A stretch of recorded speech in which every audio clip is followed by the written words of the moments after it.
ஒரு வியாபாரி டவுனில் ரொட்டி கடை நடத்திட்டு வந்தார்.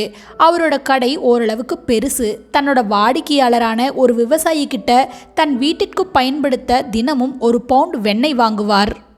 அந்த ரொட்டி கடைக்காரர் கொஞ்சம் சந்தேக பேர்வழி. ஆனால் அந்த விவசாயி மீது மட்டும் நம்பிக்கை அதிகம். ஏனென்றால் விவசாயி ஒரு வெகுளி. ஒவ்வொரு முறை வெண்ணெய் வாங்கும்போது இது உண்மையிலேயுமே 1 பவுண்ட் இருக்குமா என்ற சந்தேகம் வரும். சரி, ஒரு நாள் எடை போட்டு பார்க்கலாம்னு நினச்சி எடை போட்டார். ஆனால் அந்த வெண்ணெய் 1 பவுண்டு இல்லை. இவ்வளவு நாளாக ஏமாந்துட்டுமேன்னு சொல்லி அந்த ரொட்டி கடைக்காரர் நீதிபதியிடம் சென்றார். இப்போ நீதிபதி விவசாயியிடம் ஏன் இப்படி செய்தீங்க அப்படின்னு கேட்டார். ஐயா, நான் ஒரு படிக்காதவன், ஏழை, என்கிட்ட சரியான எடைக்கல் இல்லை.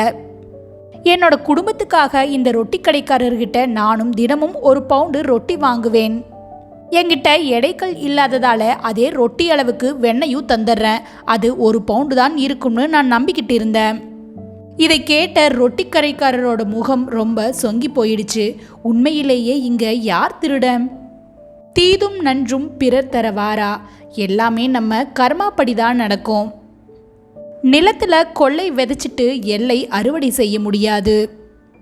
இந்த கதை பிடிச்சிருந்தா மறக்காமல் உங்கள் ஃப்ரெண்ட்ஸ்க்கு ஷேர் பண்ணுங்கள். இந்த கதை பிடிச்சிருந்தா ஒரே ஒரு லைக் கொடுத்து என்னை உற்சாகப்படுத்துங்க. மீண்டும் நாளை ஒரு நல்ல கதையுடன் உங்களை சந்திக்கிறேன்.